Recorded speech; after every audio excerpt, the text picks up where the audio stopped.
Right now, then we should be out doing a documentary on Isabella Bird. However, it's the MCO time.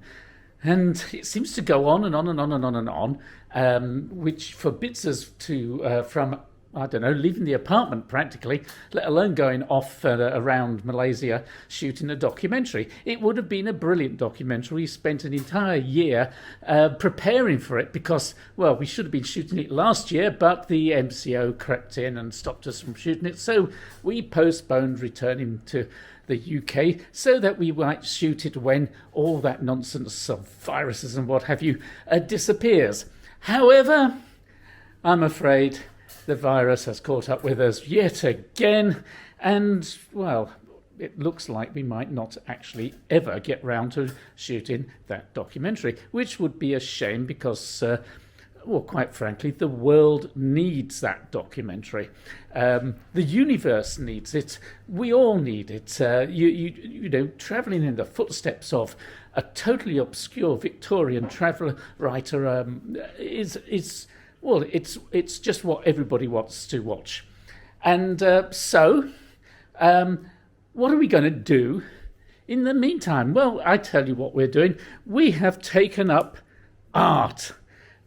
Art for art's sake, because, well, that's what it is when you're not very good at it. However, we have been doing stuff, and we've been improving.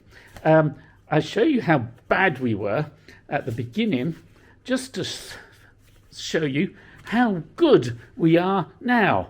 Well, or something like that, or how much gooder.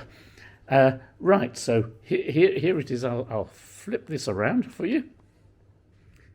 There. Right, well, that's one of the early things. We were told to. We went off to a sip and paint thing and said, do something on Adam and Eve. Well, I did a twirly snake and people with skin diseases, and I practiced doing more people with skin diseases and so on. And my wife also, she did skin and tree diseases. Well,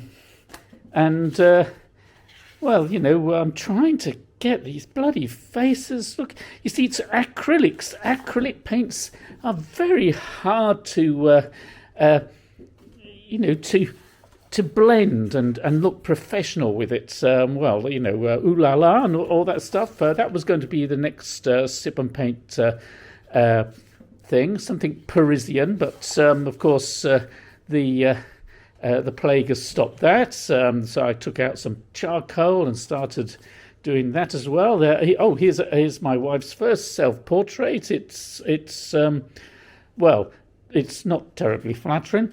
Oh, this was going to be the design that I was going to do as Paris for the sip and paint, and as you see, I got rather cartoony, and this is a severed head. That's well, it wasn't going to be. That's another one of those designs with skin-diseased woman.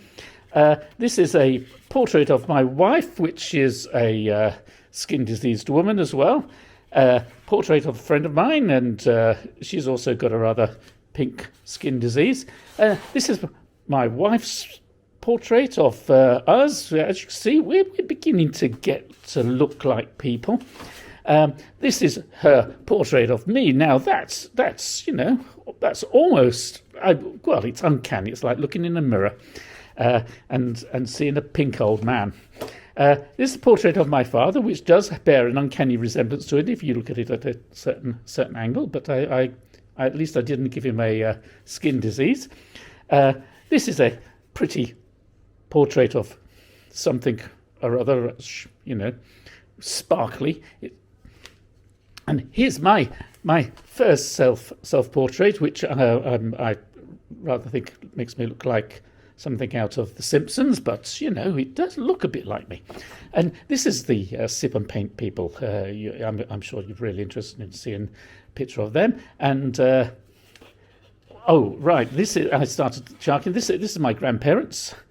And I think that's not bad, actually. It looks rather like them. And they're on a charabanc ride to Skegness, I do believe it is, or some northern resort of some sort. That's North England.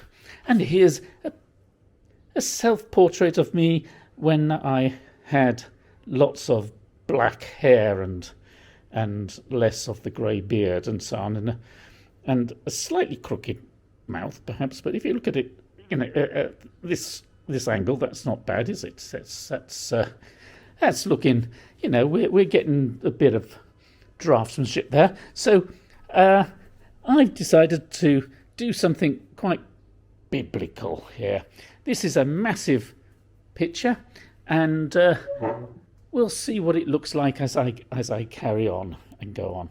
At the moment, it looks like a blank canvas. If you look very closely, there's some of my sketches on there of, people. You can just about work it out. There you go, tons of people. Why do I give myself these things? Well, it's a bit like doing jigsaw puzzles. You do it for its own sake, and the satisfaction comes in finally fitting it all together. And so I've given myself a massive jigsaw puzzle here to draw. I wanted to do something that was Johor Bahru, and so I thought, well, the people, because I don't want to do landscapes and what have you.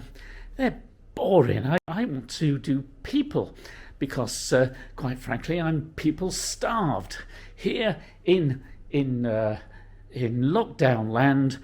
Well, I haven't been out of the house for weeks, months. Feels like a whole bloody year, quite frankly.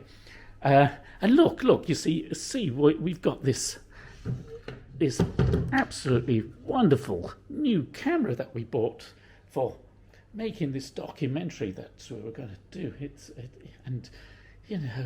It's a really great camera that can do all sorts of things. I got a new drone to get some drone shots, and we were going to go off crocodile hunting and elephant riding, and it was going to be fantastic. Well, instead, you'll just have to put up with something shot in my living room of me wandering aimlessly around in circles, talking about nothing in particular. And this is going to be, I'm going to put this on stop action, fast forward, slow motion, or one of those sort of gimmicky things that one does when you're doing a paint-in video. If any of you have looked at YouTube and seen all these how to paint videos, which I've been watching, enormous numbers of them, just to find out how on earth I can make these paints do something that doesn't look like splashing a skin disease all over the canvas. Anyway, I've been watching how they do it, and usually they do it. Hang on, I'll flop this around. What happens is that you see a hand pointing like this, and you put it in, and you start off with the lines around and the background, and then you put in the values. There's various keywords. There's various keywords that they tend to use, like values. That's apparently really important, getting your values right. And so I'm going to get my values right. And I'm going to do this painting, and it's going to be absolutely brilliant. And I'm hoping that I can at least get something that has a resonance like this one. See the resemblance. See the resemblance there, yeah. And and like I say, if you knew my grandparents, you'd say, Jesus, that really looks like his grandparents. Yeah, that's grandparents. And quite frankly, if you knew the people at the Sip and Paint Club that we joined so that we could have an excuse for drinking large amounts of wine and meeting other people because, even though the MCO had relaxed for a moment, allowing us to go out, it only just relaxed and you could do some social distancing. So we socialized by going along to this painting thing so that we can stand at our easel and splash paint around and sip large quantities of wine. And now we can't even do that. So I've given myself this task. So let's see how I get on with it.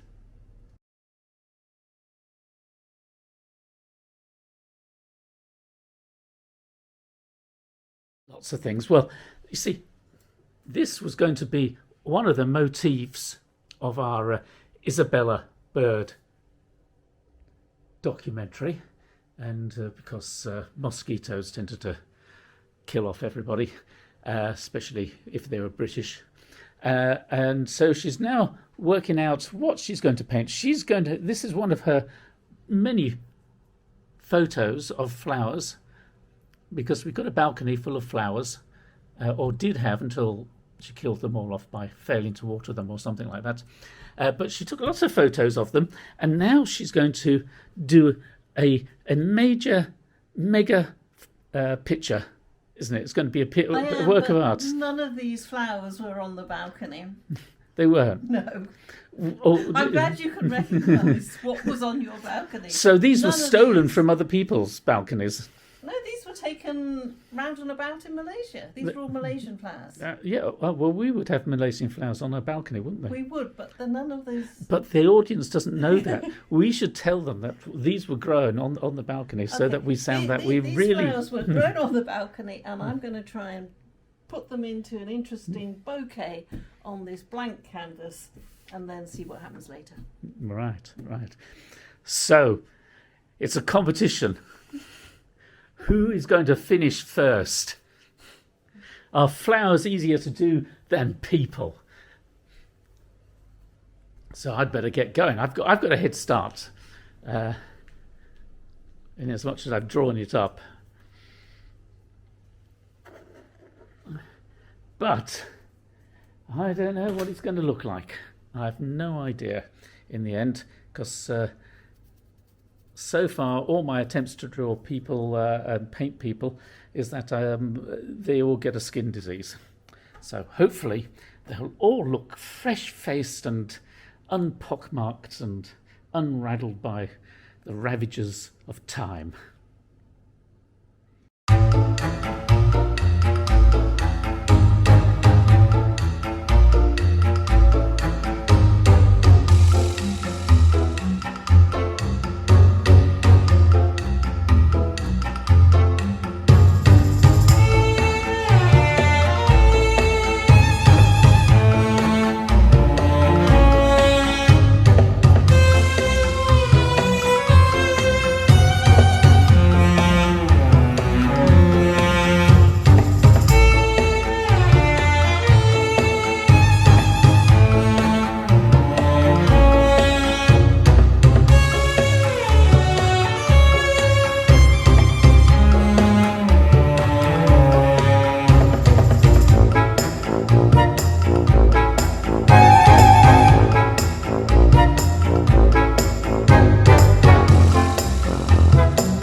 Helen's going to do a photo now with the finished article, with me and my masterpiece here, which was a struggle to complete, with brushes that got less and less hairy as I went on, and thus more and more blotchy, just when I needed them to be as fine and precise as possible. But there you go. these are the things that we artists have to battle against and overcome. So here's my photo being taken. Can you put that camera down a little? I can hold this in front of you. No, in front of Oh, you. right. I was putting my camera down a little, and you that's what you said. Bring it down a little. Down a little. So that's it. And now level it out. Move it across so it's right on.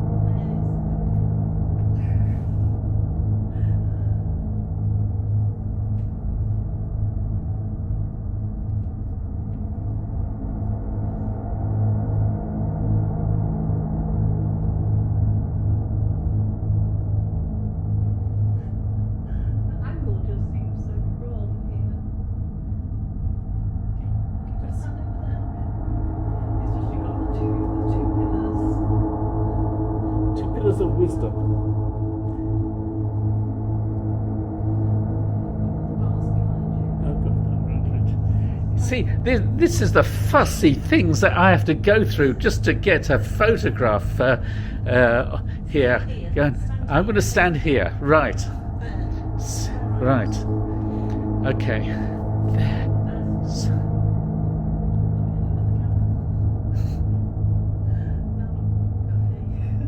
Now look at the camera in a different place. Or don't look at the camera. What should I call this painting? I mean, it's all the colours of Malaysia in there, and it's a painting of women in a mosque. What they're doing, I do believe they're waiting for the handout of food and the likes that the mosque was organising during yet another COVID-19 lockdown. And in fact, we're in a COVID-19 lockdown right this moment, and I've just had my inoculation, my first vaccine, which was organised, I must admit, in an incredibly efficient fashion. So efficient that one does wonder how the government here can be so effective when they turn their mind to it. And so, well, Malaysian politics are very complicated. As you will, you perhaps understand a little bit more about it if you look at the documentaries that we have made, given the tortuous history of the place. And you would understand even more about it if we could get round to making our documentary called In the Footsteps of Isabella Bird. But unfortunately, because of the lockdown, we've had to postpone that indefinitely. I'm afraid it's probably going to be a couple of years before we can get back to Malaysia to actually make that one. And there you would learn all about the Selangor Civil War and other such things, and that was a really complicated issue. I am writing an essay about such things, which will be on my blog. That's to you people who don't normally read. That's what we used to do before we started making these videos. We would use words on, I was going to say on paper, but no, they're on the screen now, which I must admit is a little bit sort of difficult to read compared to the old-fashioned way where you just opened up a book or a newspaper. God forbid, open up a newspaper, dear me. Anybody read newspapers nowadays? But there you have it. Anyway, this is the picture. What should it be called? I did think of just writing at the top, meanwhile, ... Well, anyway, it's an impression of sights that I have seen here in Malaysia. And hopefully it's an amusing one because, well, you know, some of these things are amusing, and I tend to do cartoons rather than great works of art. And I wish I could do great works of art, but unfortunately I suspect that, well, my mentality is that of the cartoonist. Thank you for watching this, particularly thank you to those who actually got to the end. And please like, subscribe, hit that notification bell, and there will be more. We can't do another big documentary, which is a shame, really, at least not this year. So there will be a few more vlogs throughout the year, and when we get back to the UK, that's where we're going in September, we will begin a series of vlogs about rediscovering the UK after 30 years away, which is, you know, I don't know what that's going to be like or what that's going to be about, but I'm pretty certain that we'll deal with quite a bit of history and quite a bit of, well, obscure history, local histories. That's what I'm kind of interested in going around to find and fathom out. Maybe just the history of the past 30 years. What on earth has happened in the UK and how has it changed since we used to live there? Has it improved or worsened, or, well, we suspect it's just got different. No country gets better or worse, it just gets different. Things go on. In fact, I always think of history now as a curation of unintended consequences. You can quote me on that. Anyway, like, subscribe, and hit the notification bell, because there will be more to come. Thank you.